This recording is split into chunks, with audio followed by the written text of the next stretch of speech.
اس کی حالت دیکھ کر میرے اپنے حواس جواب دینے لگے۔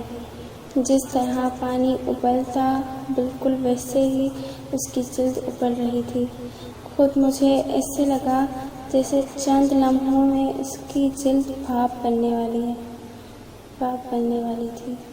میں نے لاکھ جتن کیے، یہاں تک کہ فریج کے تمام برف نکال کر اس کے جسم پر رکھ دی، کچھ نہ ہوا۔ پھر جو میری آنکھوں نے دیکھا وہ شاید کبھی کسی نے نہ دیکھا ہو۔ میری نظروں کے سامنے اس کی جلد ایواپوریٹ کر گئی، اس کے جسم پر محض گوشت کے لوتھڑے باقی تھے۔ وہ بری طرح چیخ رہا تھا، اپنا سر دیواروں سے ٹکرا رہا تھا۔ میں اس کی حالت دیکھ کر محض بے بس کی تصویر بنا تھا۔ تبھی مجھے خیال آیا کہ ایمرجنسی کال کروں، مگر شاید تب تک بہت دیر ہو چکی تھی۔ اگلے چند منٹوں بعد ہی انسپکٹر جگہ میں میرے سامنے جلا ہوا جسم پڑا تھا، جو کوئلے ہو چکا تھا۔ پھر کافی عرصہ وہ کیس چلتا رہا۔ انسپکٹر کی موت میرے گھر میں ہوئی تھی، اس لیے شک کے دائرے میں تھا، تاہم کچھ میری سچائی اور کچھ اثر کے باعث مجھے شک کے دائرے سے نکال دیا گیا۔ ایک بات تو میں لکھنا ہی بھول گیا۔ دوسری صبح میرے گھر کے ہر شیشے پر سرخ رنگ سے لکھا تھا، مبارک ہو آپ جہنم میں آ چکے ہیں۔ انسپکٹر کی موت میرے گھر میں ہوئی تھی، شاید میرے لیے وارننگ تھی اور میں سمجھ چکا تھا۔ تبھی مجھے سرسراہٹ کی آواز سنائی دی، جیسے باہر گیلری سے طوفانی ہوا کا ایک جھونکا گزرا ہو۔ دروازے کھڑکیاں بری طرح بج رہے تھے۔ میں نے سمجھا باہر موسم خراب ہے، اس لیے ڈائری بند کر کے باہر کی جانب دوڑا، مگر مطلع بالکل صاف تھا، الٹا موسم زردہ ہو رہا تھا۔ حیران پریشان میں واپس کمرے کی جانب لوٹا۔ عجیب بات تھی کہ باقی تمام کھڑکیاں اور دروازے ساکن تھے، سوائے میرے کمرے کے۔ میں دل مضبوط کرتے ہوئے واپس کمرے میں چلا گیا۔ سفر کی تھکن کے باعث مجھے جلد ہی نیند آ گئی۔ صبح میری آنکھ شور کی وجہ سے کھلی۔ باہر دیکھا تو فیاض کسی سے بات کر رہا تھا۔ اس شخص کی پیٹھ میری جانب تھی۔ میں آہستہ آہستہ قدم اٹھاتا اس کی جانب بڑھتا، تبھی مجھے پیچھے سے دھچکا لگا۔ ڈر کر میں نے پیچھے دیکھا تو حیران رہ گیا، وہ مہدی تھا۔ تم یہاں کیسے؟ ابے اپنا موبائل تو چیک کر، کتنی بار کالز کی تمہیں؟ ہم کل رات ہی روانہ ہوئے تھے۔ یہ تو شکر کہ تمہارے گاؤں کا نام پتہ معلوم تھا۔ اور حویلی تک کیسے پہنچے؟ دادا جی کا نام لے کر۔ ویسے یار ایک بات تو بتا، یہ جہاں جس سے بھی حویلی کا پوچھا وہ عجیب برتاؤ کیوں کر رہا تھا؟ وہ بات چھوڑ، یہ بتا کون کون آئے ہو؟ میں، جیدی، نومی، عثمان اور عباس، بس۔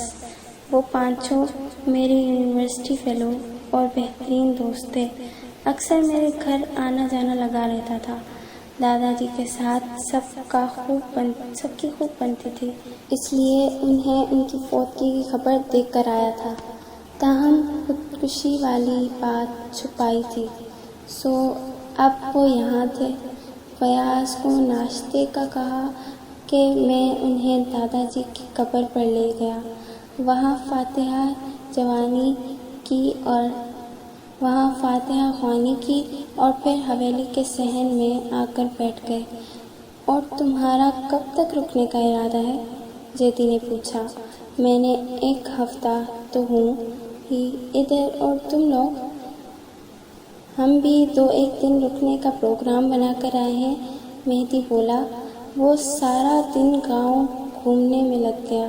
فیاض مسلسل ہمارے ساتھ رہا، شام کو واپسی پر ایک بار پھر اس نے دبی آواز سے مجھے جانے کا کہا، لیکن پھر میرے غور کے دیکھنے پر خاموش ہو گیا۔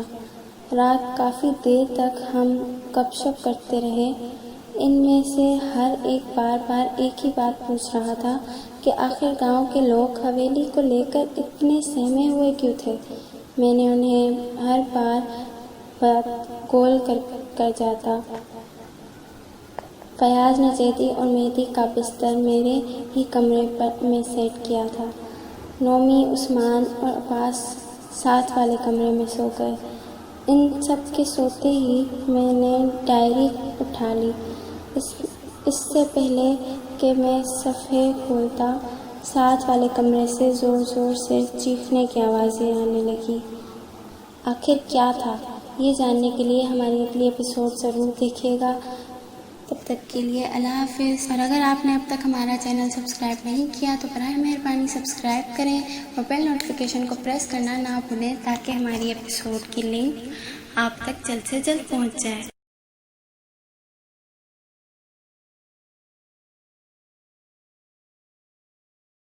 ہیلو ویورز، السلام علیکم، کیسے ہیں آپ سب؟ امید ہے سب خیریت سے ہوں گے۔ اور again welcome to our YouTube channel. جیسا کہ آپ سب کو پتا ہے کہ ابھی ہماری اسٹوری چل رہی ہے چینجلنگ کی، وہ بھی سیزن 2۔ سو جن نے ایپیسوڈ 1 اور ایپیسوڈ 2 ابھی تک نہیں دیکھی ہے تو ہماری ڈسکرپشن میں ان کی لنکس موجود ہے، آپ وہاں سے دیکھ سکتے ہیں۔ تو بنا وقت ضائع کیے آئیے چلتے ہیں ایپیسوڈ نمبر 3 چینجلنگ کی طرف۔ میں نے جیدی اور مہدی کی جانب دیکھا، وہ گھوڑے بیچ کر سو رہے تھے۔ چیخ کی آواز رک چکی تھی۔ میں اسے اگنور کر کے ایک بار پھر ڈائری کی طرف متوجہ ہوا۔ جیسے ہی میں نے ورق پر نظر دوڑائی، ایک بار پھر ویسی ہی چیخ سنائی دی۔ میں نے ڈائری ایک طرف رکھی اور تیز قدموں باہر کی جانب بڑھا۔ دروازہ اندر سے بند تھا۔ میں تھوڑی دیر دروازے کے سامنے ہی رک کر کسی قسم کے شور کا انتظار کرنے لگا، مگر کچھ بھی نہ ہوا۔ پھر مجھے لگا کہ یہ چیخ کہیں باہر سے نہ ہو، اس لیے میں حویلی کے صحن میں آ گیا۔ وہاں ہاتھوں میں ٹارچ لیے فیاض ادھر ادھر نظریں دوڑا رہا تھا۔ کیا ہوا فیاض؟ میں نے پوچھا۔ گاؤں میں بھیڑیوں کا جھنڈ ہے، بعض اوقات 2-1 حویلی کی دیواریں پھیلانگ کر اندر آ جاتے ہیں۔ ابھی بھی ایسا ہی ہوا، مگر بے فکر رہیں، میں نے بھگا دیا ہے انہیں۔ فیاض اطمینان سے بولا۔ تو یہ آوازیں بھی اسی وجہ سے تھیں؟ جی، ان کو دوڑانے کے لیے میں نے لگن تھی، وہ بولا۔ اس کی بات سن کر میں نے سکون کا سانس لیا اور اندر چلا آیا۔ دوبارہ ڈائری اٹھائی اور وہیں سے پڑھنا شروع کیا۔ مجھے تب یقین ہو چکا تھا کہ میرا خدشہ ٹھیک تھا۔ ہر دن اس کا خوف بڑھتا جا رہا تھا۔ میرے گھر شبیر نامی ایک بوڑھا ملازم بھی رہتا تھا۔ اس کا کمرہ عقبی جانب تھا۔ وہ کھانا بنانے سمیت گھر کے تمام کام انتہائی مہارت سے کرتا تھا۔ ایک رات شبیر کے کمرے سے چیخنے کی آواز آئی۔ میں دوڑ کر اس جانب گیا۔ شبیر پسینے میں شراب اور کمرے کے باہر موجود تھا۔ کیا ہوا شبیر؟ میں نے پوچھا۔ سر، کمرے کے اندر بھیڑیا تھا۔ میں جیسے ہی اندر داخل ہوا وہ سامنے موجود تھا۔ شبیر اگرچہ خوفزدہ تھا مگر اپنے لہجے سے ظاہر نہیں کرنا چاہتا تھا۔ کیا کہہ رہے ہو شبیر؟ یہاں بھیڑیے کہاں سے آ گئے اور وہ بھی تمہارے کمرے میں؟ میں حیران ہوا۔ سر، مجھے بھی یقین نہیں آتا۔ اگر میں اپنے ہوش آواز میں ہوں اور اسے نہ دیکھتا تو میں بالکل بھی یہ نہ کہتا۔ آج تک شبیر نے کبھی ایسی کوئی بات نہ کی تھی جس سے اس کے توہم پر ہونے کا شبہ ہو۔ میں تذبذب کا شکار ہو گیا۔ چلو اندر دیکھ لیتے ہیں۔ میں کمرے کی جانب بڑھا۔ سر، کھڑکی سے جھانک لیں۔ میں نے اسباب سے سر ہلایا اور کھڑکی سے جھانکا۔ کمرہ خالی تھا۔ پھر شبیر کی طرف دیکھتے ہوئے میں کمرے کے اندر داخل ہو گیا۔ اندر آ جاؤ، کچھ بھی نہیں ہے۔ اور پھر یہ واقعہ 3 راتیں مسلسل ہوتا رہا۔ شبیر قسمیں اٹھاتا کہ اسے وہ بھیڑیا نظر آتا ہے، مگر میں جب بھی اندر جاتا کچھ بھی نہ ہوتا۔ شبیر کے مطابق وہ کافی بڑی جسامت کا خونخوار جانور تھا۔ جب بھی اس کی نظریں شبیر سے ملتی وہ اپنے خنجر سے نوکیلے دانت باہر نکال لیتا۔ وہ 4تھی رات تھی۔ معمول کے مطابق شبیر کو بھیڑیا نظر آیا، تاہم میرے تسلی دینے پر وہ کمرے میں چلا گیا۔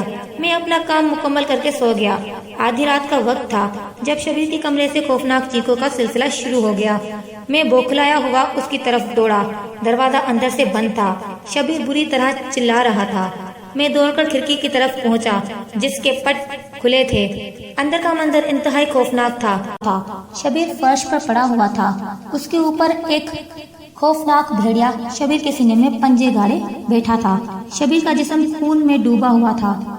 وہ بے بسی کے عالم میں ادھر ادھر ہاتھ مارنے کی کوشش کرتا مگر اس طاقتور درندے کے آگے اس کی ایک نہ چلتی۔ میں ہسٹریائی انداز میں دوبارہ دروازے کی جانب دوڑا۔ کافی کوشش کی اسے توڑنے کی مگر کچھ نہ ہوا۔ پھر دوڑ کر کھڑکی کی طرف آیا۔ اندر سے چیخوں کا سلسلہ مدھم ہو چکا تھا۔ میں نے دھڑکتے دل سے اندر جھانکا۔ شبیر کا پیٹ چاک تھا، انتڑیاں باہر ہو چکی تھی، اس کا جسم جھٹکے لے رہا تھا۔ وہ بھیڑیا اس کے گرد چکر لگا رہا تھا۔ تبھی اس کی نظر مجھ پر پڑی۔ اس کی آنکھیں اس کے بالوں کی مانند سیاہ تھیں۔ کچھ لمحے میری طرف دیکھنے کے بعد وہ شبیر کے سر کی جانب بڑھا، اپنا بھاری بھرکم پنجہ فضا میں اٹھایا اور اگلے ہی لمحے شبیر کی کھوپڑی میں گاڑ دیا۔ دوسری بار اس شبیر کی گردن پر وار کیا۔ شاہ رک گئی تھی، خون فوارے کی صورت میں بہنے لگا۔ اس کا بوڑھا جسم بے سدھ ہو چکا تھا۔ میں کم از کم آدھا گھنٹہ سکتے کے عالم میں کھڑا تھا۔ وہ بھیڑیا غائب ہو چکا تھا۔ جیسے ہی میرا حواس کچھ بحال ہوا، میں نے شبیر کی لاش ٹھکانے لگانے کا سوچا۔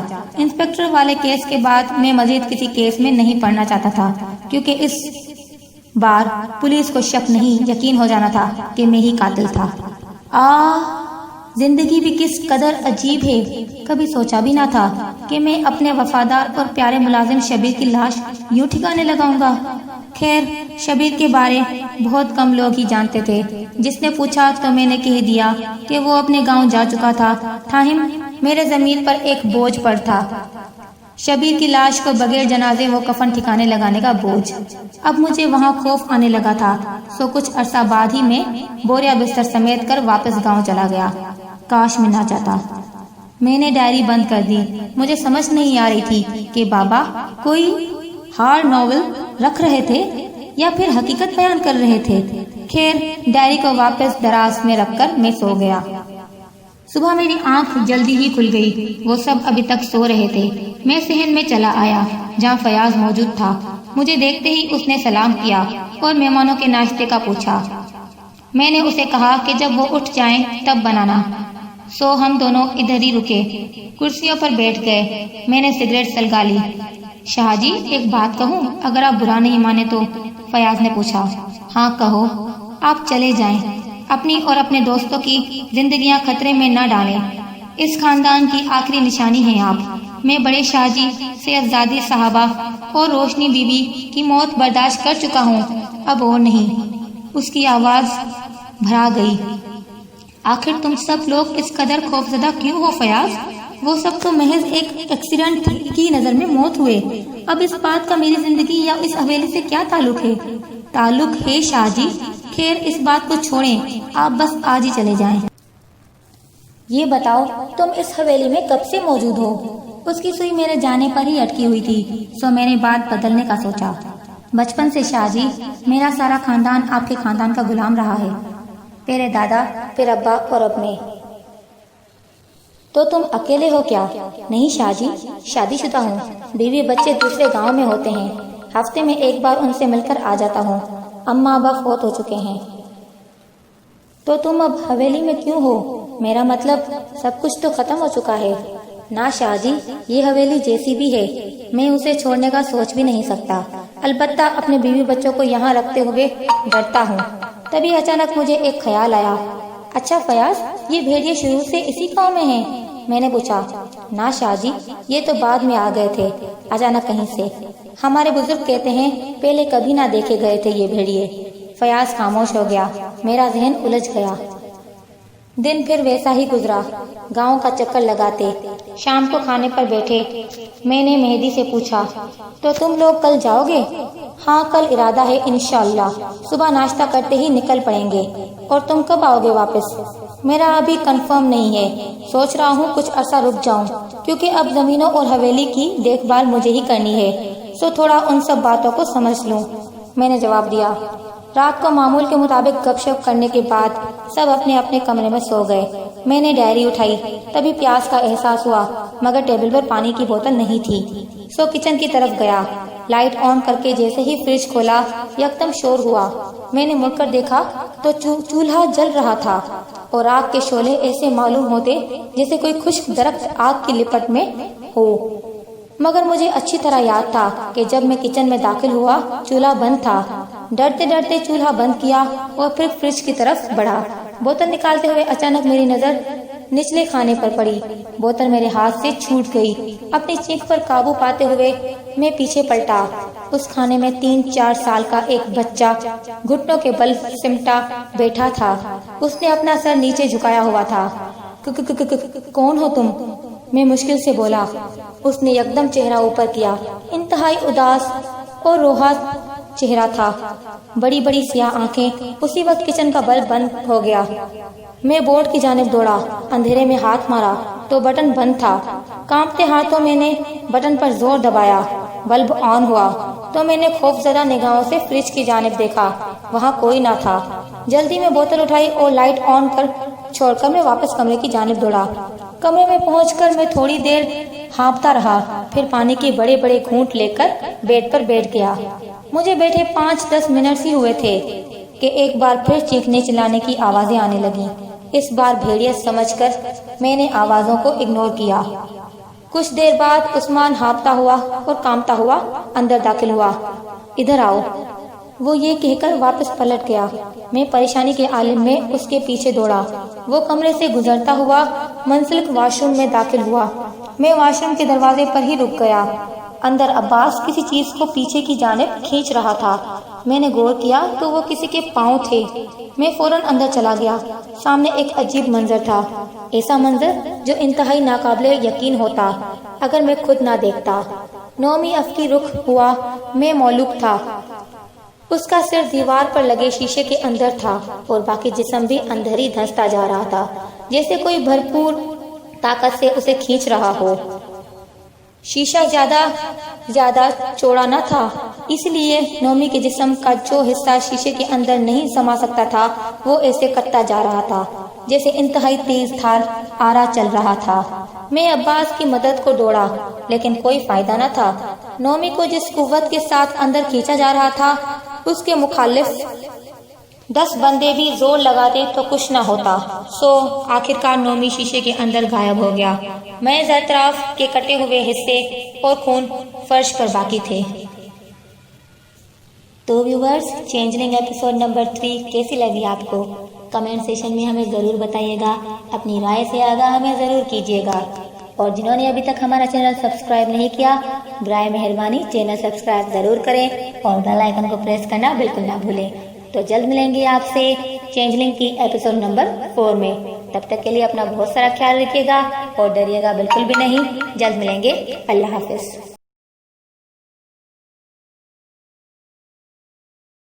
ہیلو ویورز، السلام علیکم، کیسے ہیں آپ سب؟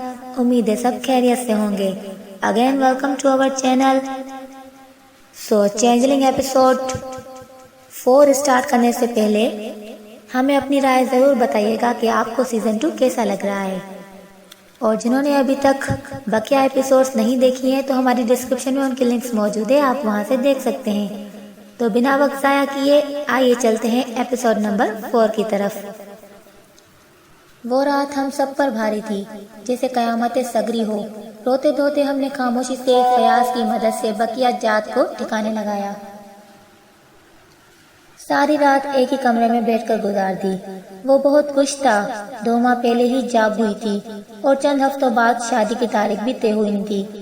عباس بولا، اس نے جاب کے لیے بہت ہاتھ پاؤں مارے تھے۔ میں نے کہا تھا کہ بابا کی سفارش کروانے کا، کہتا تھا کہ جس نے ملازمت دینی ہے وہ میرٹ پر دے، احسان لگا کر نہیں۔ مہدی نے سرخ آنکھوں سے مجھے دیکھتے ہوئے کہا، مگر یہ تھا کیا؟ ایسا کیوں ہوا؟ یہ عثمان تھا۔ کہیں تم ہم سے کچھ چھپا تو نہیں رہے؟ جیدی نے مجھے دیکھا۔ میں خاموش رہا۔ چپ کیوں ہو؟ تمہاری چپ بتا رہی ہے کہ کوئی بات ضرور ہے۔ عثمان کی نظریں بھی مجھ پر تھیں۔ ہاں، میں نے 1-2 باتیں چھپائی ضرور ہیں، مگر یہ جو آج ہوا ہے اس کا تو مجھے دور تک کوئی بھی اندازہ نہ تھا۔ میں تو خود اسی گتھی کو سلجھانے کی کوشش کر رہا ہوں۔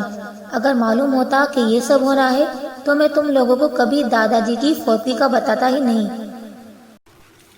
میں نے نیچے دیکھتے ہوئے کہا، کیا باتیں، کیسی گتھی؟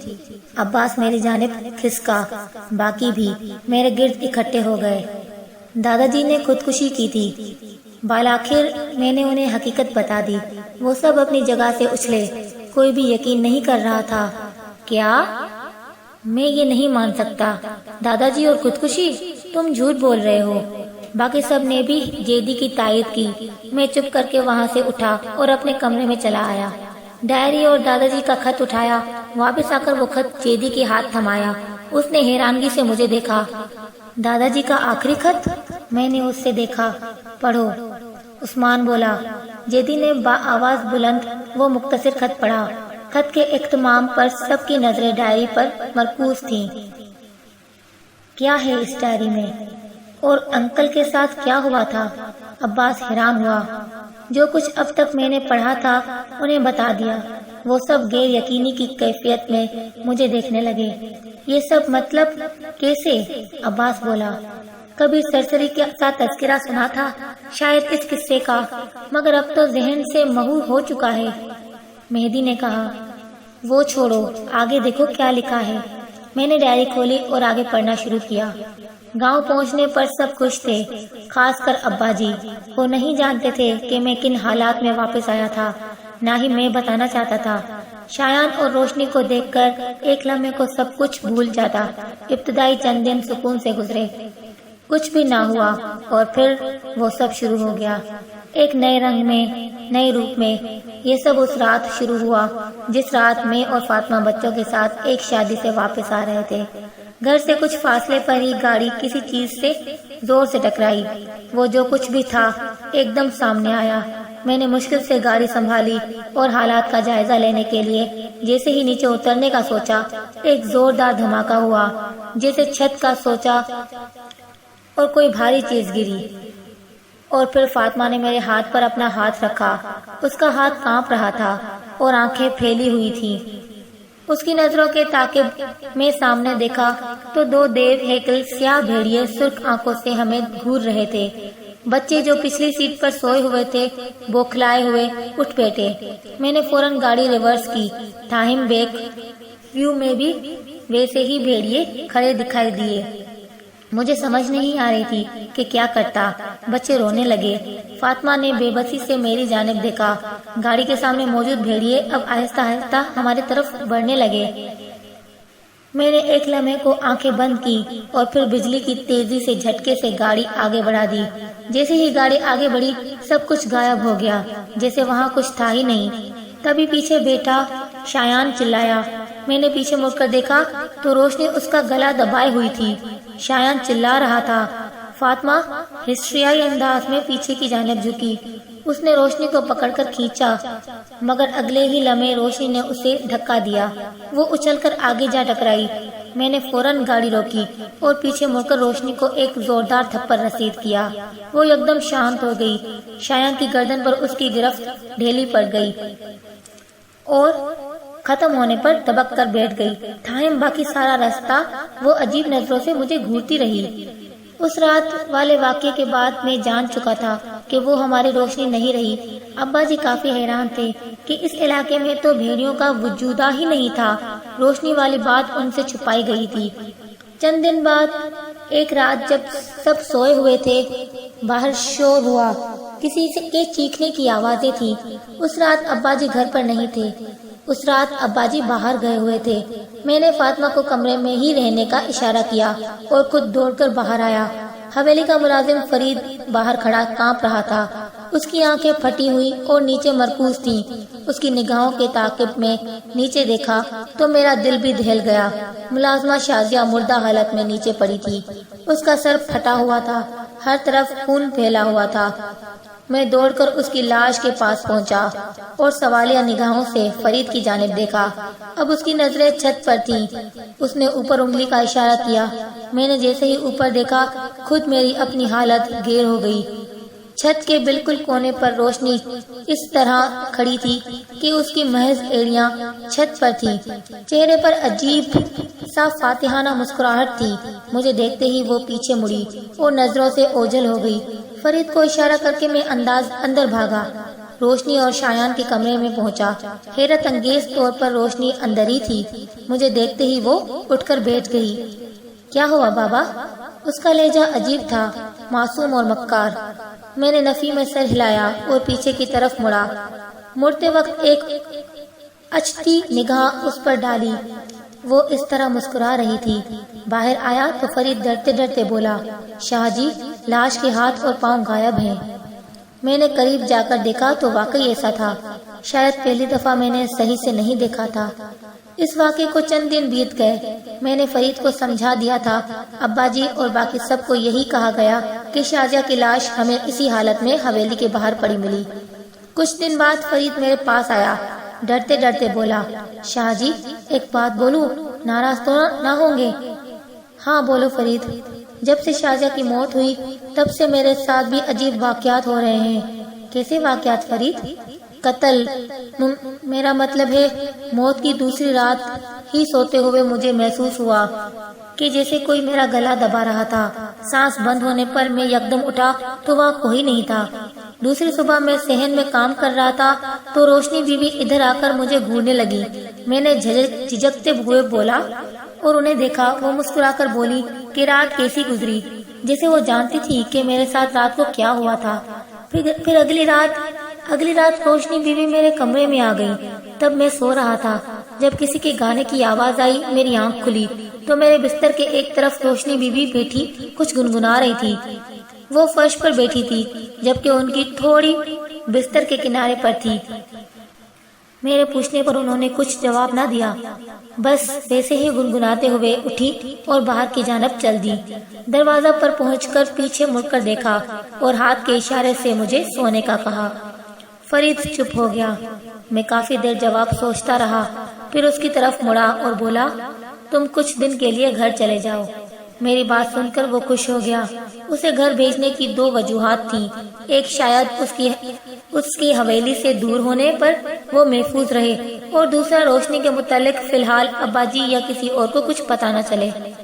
اس جگہ پہنچ کر میں نے رک کر ان سب کی جانب دیکھا۔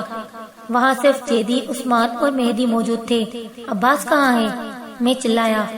سب نے حیران ہو کر ادھر ادھر دیکھا۔ عباس واقعی غائب تھا۔ کہیں کچن میں پانی لینے تو نہیں گیا؟ ہیدی بولا۔ میں اٹھ کر کھڑا ہوا۔ ہمیں اس کے پیچھے جانا چاہیے۔ باقی سب بھی میرے پیچھے باہر چل پڑے۔ سب سے پہلے ہم نے کچن میں دیکھا، وہاں کوئی نہ تھا۔ پھر صحن میں پہنچ کر ہم نے اسے آوازیں دینا شروع کر دی۔ شور سن کر فیاض بھی وہاں پہنچ گیا۔ کیا ہوا شاہ جی؟ اس نے پوچھا۔ یار، عباس غائب ہے، میں پریشانی کے عالم میں بولا۔ آپ لوگ حویلی کے اندر دیکھیں، میں باہر چیک کر کے آتا ہوں۔ اپنی ٹارچ سنبھالتے ہوئے وہ باہر کی جانب دوڑا۔ ہم نے حویلی کے اندر چکر لگانے شروع کر دیے۔ کچھ دیر بعد ہی فیاض دوڑتا ہوا آیا۔ شاہ جی باہر آئیں۔ ہم سب باولوں کی طرح اس کے پیچھے باہر بھاگے۔ ایک جگہ رک کر اس نے ایک درخت کی جانب اشارہ کیا۔ اس طرف دیکھ کر ہم سب کے پاؤں تلے زمین نکل گئی۔ عباس الٹا درخت کے ساتھ لٹکا ہوا تھا۔ اس کے منہ اور گلے سے خون بہہ رہا تھا۔ فیاض اس کے قریب ہی کھڑا تھا۔ شاہ جی، زبان غائب اور گلا کٹا ہوا ہے، پیٹ بھی چاک ہے، وہ بولا۔ قصہ مختصر، ہم نے عباس کی لاش بھی ٹھکانے لگا دی۔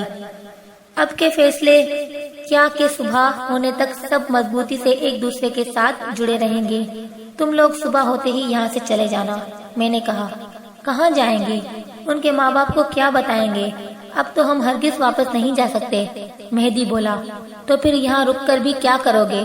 میں چلایا۔ وہی کریں گے جو تم کرو گے، مریں گے تو سب بھی مریں گے، عثمان بولا۔ جیدی خاموش رہا۔ سب نے اس کی جانب دیکھا، تاہم اس کی نظریں فیاض پر تھیں۔ تو ویورز، چینجلنگ ایپیسوڈ 4 آپ کو کیسی لگی؟ کمنٹ سیکشن میں ہمیں ضرور بتائیے گا، اپنی رائے سے آگاہ ہمیں ضرور کیجیے گا، اور آگے جاننے کے لیے کہ چینجلنگ سٹوری سیزن 2 میں کیا ہوا، ہمارا چینل سبسکرائب ضرور کیجیے گا اور بیل آئیکن کو پریس کرنا بالکل نہ بھولیے گا تاکہ نیکسٹ ایپیسوڈ کی لنک آپ کو جلدی مل جائے۔ تو جلد ملیں گے ایپیسوڈ 5 میں. تب تک کے لیے اپنا بہت خیال رکھیے گا. اللہ حافظ.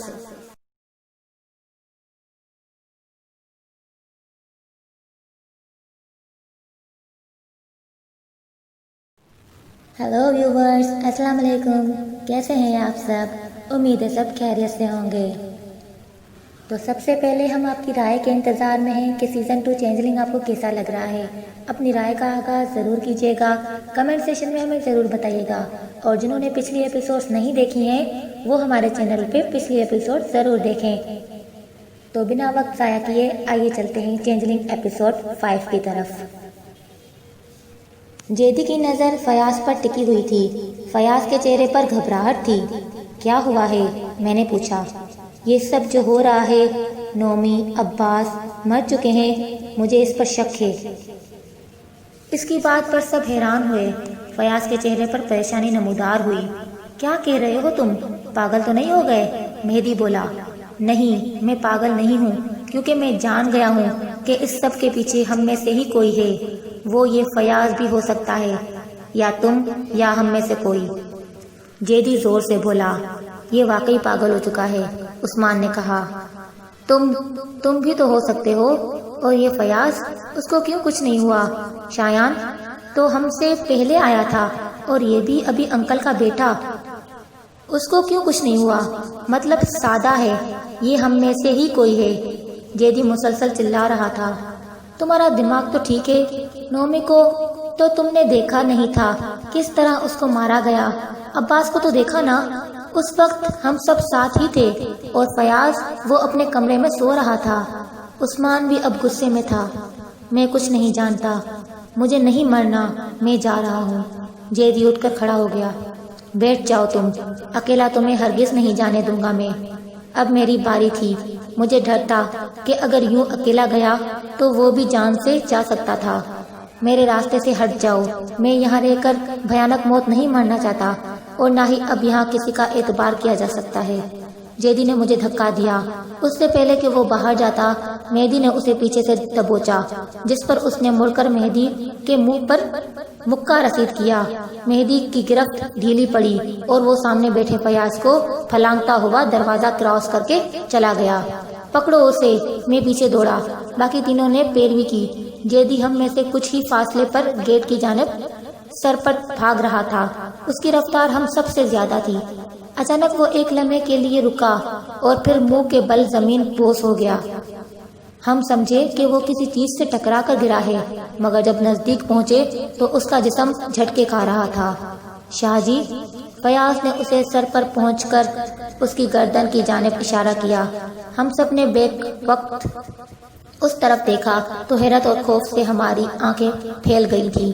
اس کی گردن میں پیچھے کی جانب سے ایک تیز دھار خنجر پیوست تھا. وہ خنجر عین نشانے پر لگا تھا، جیسے کسی ماہر نشانے باز نے چھت پر کھڑے ہو کر پھینکا ہو. چھت پر؟ مہدی کی آواز خوف سے بیٹھ گئی تھی. میں نے اسے اس کی نظروں کا تعاقب کرتے ہوئے چھت پر دیکھا. وہاں کوئی نہیں تھا. چھت پر کیا؟ میں نے اس سے پوچھا.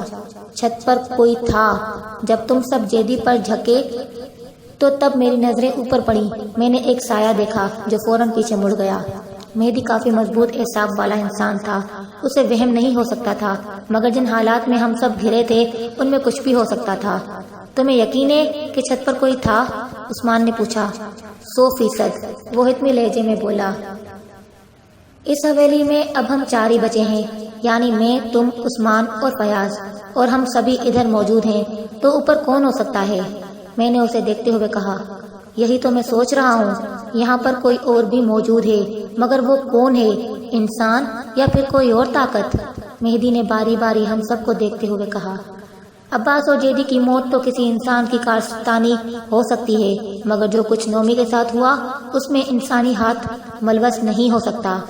مگر پھر بھی کوئی بات بھی وثوق نہیں کی جا سکتی ہے. وہ مزید بولا. تم کافی عرصے سے یہاں رہ رہے ہو، تم نے کبھی کچھ محسوس نہیں کیا؟ میں نے فیاض کو دیکھا. نہیں شاہ جی، بس ان بھیڑیوں کے علاوہ میں نے کبھی کسی کو دیکھا تو نہیں. ہاں بس 2-1 بار شاید کوئی ہیولا دکھا، مگر اب تو لگتا ہے جیسے وہ بھی اب خواب ہی تھا. فیاض نے جواب دیا. پھر بھی یہ بات تو نومی کی موت کے بعد سے طے ہے کہ ہمارے علاوہ یہاں کوئی ہے۔ اب جیدی کی اس طرح موت اور مہدی کو وہ سایہ دکھائی دینا، آخر کون ہے؟ عثمان بولا۔ ڈائری سے ہی پتہ چل سکتا ہے، میں نے کہا۔ ہم نے مل کر جیدی کی لاش بھی ٹھکانے لگا دی۔ اس رات مجھے اندازہ ہوا کہ جب اپنی جان کے لالے پڑے ہوں تو انسان اپنے عزیز ترین لوگوں کی موت بھی نظر انداز کر سکتا ہے۔ خیر ہم سب واپس کمرے میں پہنچے اور میں نے ڈائری پڑھنا شروع کی۔ فرید اسی دن حویلی سے روانہ ہو گیا۔ مجھے سمجھ نہیں آ رہی تھی کہ کیا کرتا۔ روشنی کا تبدیل روپ مجھے مہروز کی یاد دلانے لگتا تھا۔ میں خوف زدہ تھا کہ کہیں ہم سب کا انجام بھی بہروز کے خاندان جیسا نہ ہو۔ فرید کے روزانہ روانہ ہونے کے بعد لگ بھگ 1 گھنٹہ بعد ہی حویلی کا ایک ملازم دوڑتا ہوا آیا۔ چھوٹے شاہ جی، غضب ہو گیا۔ وہ کانپ رہا تھا۔ کیا ہوا ہے؟ میں نے پوچھا۔ وہ فرید فصلوں کے پاس سے ہی اس کی ایک لاش ملی ہے۔ اس کی بات سن کر میرے پاؤں تلے زمین کھسک گئی۔ میں اسے ساتھ لے کر فوراً اس فصلوں کی طرف روانہ ہوا۔ وہاں لوگوں کا ایک ہجوم تھا۔ مجھے دیکھتے ہی سب ایک طرف ہو گئے۔ وہاں فرید کی لاش پڑی تھی۔ شاہ جی، لگتا ہے گلا دبا کر مارا گیا ہے، گاؤں کا بوڑھا حکیم بولا۔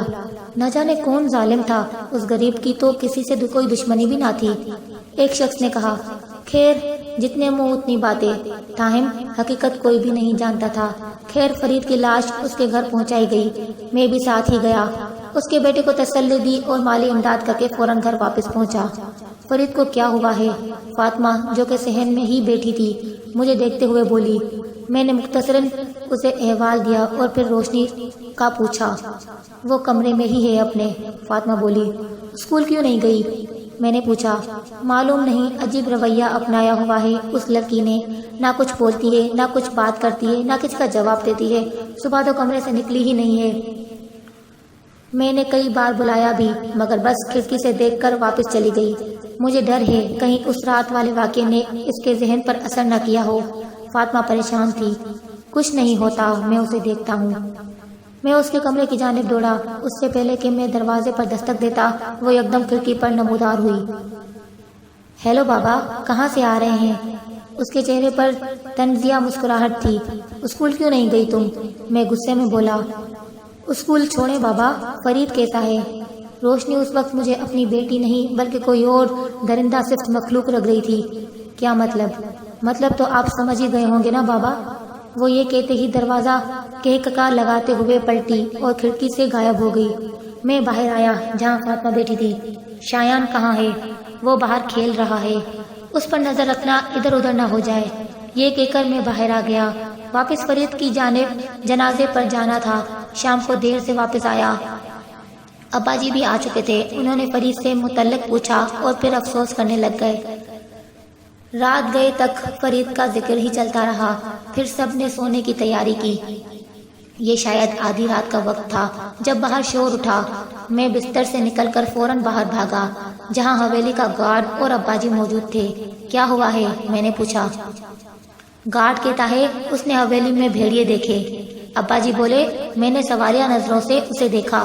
قسم لے لو چھوٹے شاہ جی، میں گیٹ پر بیٹھا تھا، جب اندر صحن میں عجیب سا شور ہوا میں اس طرف بھاگا تو سامنے چمن میں 3-4 ہٹے کٹے بھیڑیے نظر آئے جو چھت کی جانب دیکھ رہے تھے۔ میں اس وقت سکتے میں آ گیا، پھر ہوش آیا تو زور سے چلایا۔ اس سے پہلے کہ کوئی آتا وہ بھیڑیے غائب ہو گئے۔ گارڈ تیزی سے بولتا گیا، کچھ نہیں ہے، تمہارا وہم ہوگا، تم جاؤ گیٹ پر بیٹھو۔ میں نے نرمی سے کہا۔ وہ واپس چلا گیا۔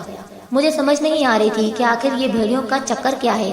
ابا جی بولے، میں بس انہیں دیکھتا رہ گیا، آپ چلے سو جائیں، وہم ہوگا۔ یہ کہہ کر میں انہیں ان کے کمرے تک چھوڑ آیا۔ جیسے ہی واپس میں اپنے کمرے میں داخل ہوا تو فاطمہ خوفزدہ حالت میں بیڈ پر بیٹھی تھی۔ کیا ہوا ہے؟ میں نے پوچھا۔ وہ روشنی کمرے میں آئی۔ میں سو رہی تھی، میری آنکھ کھلی تو وہ بالکل سامنے موجود تھی اور عجیب نظروں سے مجھے دیکھ رہی تھی اور اس کے چہرے پر عجیب مسکراہٹ تھی۔ میں نے کئی بار پوچھا بھی کہ کیا ہوا ہے اسے، مگر وہ ویسے ہی مجھے گھورتی رہ گئی اور واپس چلی گئی۔ وہ کافی خوفزدہ لگ رہی تھی۔ مجھے لگتا ہے تم صحیح کہہ رہی تھی، اس کے ذہن پر اس رات والے واقعے کا اثر ہوا ہے۔ صبح اسے لے جاؤں گا شہر کے ڈاکٹر کے پاس۔ میں نے فاطمہ کو محض تسلی دی، ورنہ یہ تو میں جان چکا تھا کہ اب کسی ڈاکٹر کا کوئی کام نہیں ہے۔ اچانک کمرے میں اندھیرا چھا گیا۔ میں نے ڈائری بند کر دی۔ یہ کیا ہو گیا ہے؟ مہدی چلایا۔ لگتا ہے لائٹ چلی گئی ہے۔ میں نے جواب دیا۔ اسی اثنا میں فیاض نے اپنی ٹارچ نکالی اور اسے روشن کیا۔ ٹارچ کی روشنی میں وہاں بس مہدی اور فیاض ہی نظر آئے۔ عثمان کہاں ہے؟ میں چلایا۔ عثمان کہاں ہے؟ آخر کیا ہوا عثمان کے ساتھ؟ کہاں گیا عثمان؟ آگے کی کہانی جاننے کے لیے ہمارے ساتھ جڑے رہیے اور دیکھنا نہ بھولیے چینجلنگ سیزن 2۔ جنہوں نے ابھی تک ہمارا چینل سبسکرائب نہیں کیا، برائے مہربانی چینل سبسکرائب ضرور کریں اور بیل آئیکن کو پریس کرنا بالکل نہ بھولیں کہ جیسے ہی ہم کوئی نیکسٹ ایپیسوڈ رکھیں تو آپ کو جلدی نوٹیفیکیشن مل جائے۔ جلد ملیں گے نیکسٹ ایپیسوڈ کے ساتھ، تب تک کے لیے اپنا بہت خیال رکھیے گا۔ اللہ حافظ۔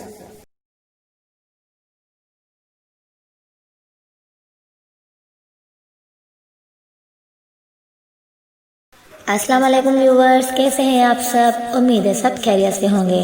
تو جیسا کہ آپ جانتے ہیں کہ آپ کی آیت میمن آپ کے لیے لا رہی ہے چینجلنگ سیزن 2، جس کی 5 ایپیسوڈز ہو چکی ہیں۔ جنہوں نے پچھلی ایپیسوڈز نہیں دیکھی ہیں ہمارے چینل پر ضرور دیکھیں، اور نیو ایپیسوڈز کے لیے ہمارا چینل سبسکرائب ضرور کریں اور بیل آئیکن کو پریس کرنا بالکل نہ بھولیں تاکہ نیو ایپیسوڈز کی لنک آپ کو جلدی مل جائے۔ تو چلیے بنا وقت ضائع کیے آئیے چلتے ہیں ایپیسوڈ نمبر 6 کی طرف۔ میری آواز پر فیاض اور مہدی نے پلٹ کر اس جانب دیکھا جہاں عثمان بیٹھا تھا۔ وہ جگہ اب خالی تھی۔ تبھی مجھے فرش پر خون کے قطرے محسوس ہوئے۔ میں نے فوراً فیاض سے ٹارچ لی اور چھت کی جانب روشنی کی۔ عثمان کا جسم اوپر پنکھے سے جھول رہا تھا۔ اس کے گلے میں رسی تھی، زبان باہر نکلی ہوئی تھی اور منہ سے خون بہہ رہا تھا۔ ہم تینوں سکتے کے عالم میں کھڑے ہو گئے۔ کوئی بھی نہیں بولا۔ تبھی مجھے محسوس ہوا جیسے میرے پیچھے کوئی کھڑا ہے۔ میں خوف کے مارے پلٹا اور اس جانب ٹارچ کا رخ کیا۔ مجھے لگا جیسے کوئی سایہ وہاں سے بھاگا ہو۔ کون تھا؟ فیاض نے میری طرف دیکھا۔ معلوم نہیں۔ اب کیا کریں؟ مہدی بولا۔ لاش کو نیچے اتارنا ہے، میں بولا۔ اگلا آدھا گھنٹہ ہمیں عثمان کی لاش اتارنے اور اسے بھی باقی تینوں کے ساتھ رکھ کر خاموش بیٹھ گئے۔ ہم تینوں میں سے کافی دیر کوئی نہیں بولا۔ پھر مہدی نے سوالیہ نگاہوں سے میری جانب دیکھا۔ کیا ہوگا اب؟ یہ جو کچھ بھی ہے اسے جیتنے نہیں دیں گے ہم۔ اب ہم تینوں ہی بچے ہیں، سو تینوں ہی زندہ رہیں گے۔ میں نے اسے تسلی دی۔ نہ مر سکتا ہوں نہ زندہ رہ سکتا ہوں، مہدی نے نیچے دیکھتے ہوئے کہا۔ کیا مطلب؟ میں نے پوچھا۔ اگر زندہ بچ گئے بھی تو ان سب کے گھر والوں کو کیا جواب دیں گے؟ زندہ لے کر آیا تھا میں انہیں، لاشیں کیسے لے جاؤں گا؟ اس کی آواز بھرا گئی۔ میری آنکھیں نم ہونے لگیں۔ میرے پاس اس بات کا جواب نہیں تھا۔ اس کے کندھے پر ہاتھ رکھا اور بولا، پہلے تو اب ہمیں اپنی بقا کی جنگ لڑنی ہے، پھر بعد میں دیکھیں گے باقی باتیں۔ ایک بات تو بتاؤ، مہدی نے کہا۔ کیا بات؟ تم نے اپنی بہن یعنی روشنی کو دیکھا ہوا تھا؟ ہاں، جب زندہ تھے تب تو میں بہت چھوٹا تھا، بعد میں تصویروں میں دیکھا، بابا، ماں اور روشنی تینوں کو۔ تم کیوں پوچھ رہے ہو؟ ویسے ہی میں جانتا تھا وہ محض اپنا خیال بٹانا چاہتا تھا۔ شاہ جی، بہتر ہوگا وقت ضائع کیے بغیر ڈائری پڑھ لی جائے، شاید کوئی حل نکل آئے، فیاض بولا۔ ہاں، یہ صحیح کہہ رہا ہے، مہدی نے اس کی تائید کی۔ میں نے باری باری دونوں کو دیکھا اور پھر اسبات میں سر ہلا کر ڈائری کھول لی۔ اسی رات میں نے ایک فیصلہ کیا، کسی بھی صورت میں اپنے خاندان کو اس مخلوق کا شکار ہوتے نہیں دیکھ سکتا تھا۔ صبح ہوتے ہی میں چپ چاپ شہر پہنچ گیا۔ میں چینجلنگ پر لکھا گیا اب تک کا تمام مواد اکٹھا کرنا چاہتا تھا۔ سب سے پہلے پبلک لائبریری پہنچا۔ 2-2.5 گھنٹوں کی کھپت کے بعد میرے ہاتھ میں چند پیپرز پر مشتمل مواد تھا۔ پھر میں ایسے موضوعات یا پھر پیرانارمل سائنس کی کسی ماہر کی تلاش میں سرگردہ ہو گیا۔ کافی کوشش کے بعد میرے سامنے فیض صاحب کا نام آیا۔ ان سے فون پر رابطہ کرنے کی کوشش کی، وہ گھر پر نہیں تھے۔ شام میں دوبارہ رابطہ کیا تو وہ مل گئے۔ میں نے تمام واقعات منوان انہیں بتا دیے۔ میں نے بیروز والا واقعہ سنا تھا، لیکن اب کیونکہ میں یہ سب چھوڑ چکا ہوں تو توجہ نہیں دی۔ تاہم شکوے شبہات باقی تھے۔ پہلے میں سمجھا تھا کہ چینجلنگ محض یورپی کہانیوں کا حصہ ہے، محض افسانوی کردار۔ تاہم آج آپ نے جو واقعات بتائے اس کے بعد حیران ہوں میں۔ وہ بولے، آپ پلیز میری مدد کریں، اگر کسی بھی طرح اس مخلوق سے بچاؤ کا کوئی راستہ نکلتا ہے تو بتائیں، چاہے اس میں میری جان ہی کیوں نہ چلی جائے، مجھے اپنی فیملی کو ہر حال میں بچانا ہے۔ میں نے بے چینی سے بولا۔ میں مکمل تفصیل کے لیے آپ کو اپنی طرف آنے کا کہتا، تاہم آپ کے پاس وقت کم ہے۔ وہ بولے، جی بالکل ایسا ہی ہے، وقت ہی تو نہیں ہے میرے پاس۔ میں بولا، چلے پھر جو کچھ میں کہہ رہا ہوں وہ غور سے سنیں۔ جی میں متوجہ ہوں، میں بولا۔ جہاں تک میں نے اس مخلوق کے بارے میں پڑھا ہے، ریسرچ کی ہے، اس کا ذکر محض یورپی لوک کہانیوں میں ہی ملتا ہے، ایشیائی کہانیوں میں اس کا وجود نہ ہونے کے برابر ہے، اسی لیے اس کے حل کے لیے اسی کا حوالہ دینا پڑے گا۔ سب سے پہلے تو آپ کو اپنی فیملی کو محفوظ کرنا ہوگا، کیونکہ عین ممکن ہے کہ اس سے چھٹکارا پاتے پاتے کہیں بہت دیر نہ ہو جائے۔ وہ تھوڑی دیر کے لیے خاموش ہوئے۔ جی بولیں، کس طرح؟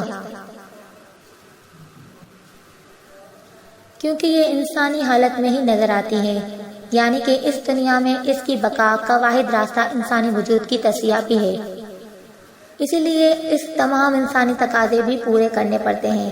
مثال کے طور پر کھانا پینا، سونا وغیرہ۔ عموماً یہ انتہائی ہوشیار ہے، یوں سمجھیں کہ ایک آنکھ بند تو دوسری کھلی۔ اب کیونکہ یہ آپ سے متعلقہ ہر شخص کو مارنا چاہتی ہے، ہر وہ شخص جس سے آپ کے ذریعے اس کا واسطہ پڑے، سو اس کا اگلا شکار آپ کی بیوی، بیٹا یا والد ہو سکتے ہیں۔ ان کو بچانے کا ایک ہی راستہ ہے، اور وہ بھی انتہائی مبہم۔ آپ اپنے گھر والوں کو اس طرح اس حویلی سے نکالیں کہ اس کو خبر بھی نہ ہو۔ یہ کیسے ممکن ہے؟ میں نے بولا، آج رات گھر جاتے ہی کسی بھی طرح آپ اس کو اپنے ساتھ اپنے گھر سے کئی میل دور لے کر جائیں۔ آرام سے ہرگز نہیں جائیں گی، لیکن اس لیے زور زبردستی، اور یہی صرف آپ ہی کر سکتے ہیں، کیونکہ یہ آپ کو اس وقت تک نہیں مارے گی جب تک آپ کی نظروں کے سامنے آپ کے خاندان کو ختم نہ کر دے۔ اپنے گھر والوں کو آگاہ کر دیں کہ جیسے ہی آپ کو اس مخلوق کے ساتھ باہر نکلے آدھے گھنٹے سے اوپر ہو، وہ سب گاؤں سے نکل جائیں اور دور میل کسی ایسی جگہ پہنچ جائیں جہاں آپ کبھی نہ گئے ہوں۔ اب یہ طریقہ کارگر ہے کہ نہیں، اس بات کا گارنٹی میں نہیں دے سکتا، تاہم اس وقت واحد طریقہ یہی ہے۔ وہ خاموش ہو گئے۔ اور اس کے بعد کیا اس سے چھٹکارا پانا ممکن ہے؟ میں نے پوچھا۔ اگر آپ اسے زندہ جلا دیں تو کہانیوں کے مطابق اسی صورت میں چھٹکارا پایا جا سکتا ہے۔ ان کے ساتھ مزید کچھ باتیں کلیئر کرنے کے بعد میں نے شکریہ کہہ کر رابطہ منعقد کر دیا۔ پھر میں نے ادھر ہی بیٹھ کر ان تمام نوٹس کا بغور مطالعہ کیا تو ان میں سے اور فیض صاحب کی باتوں میں کچھ فرق نہ تھا۔ کچھ تسلی کر کے میں واپس گاؤں کی طرف روانہ ہوا۔ تبھی گھر سے کال آئی، وہ فاطمہ تھی۔ میرا دل دھڑکا۔ میں نے فوراً فون اٹھایا۔ ہیلو عالیان، کہاں ہیں آپ؟ جلدی گھر آئیں خدا کے لیے۔ اس کی آواز انتہائی دھیمی اور سہمی سی تھی۔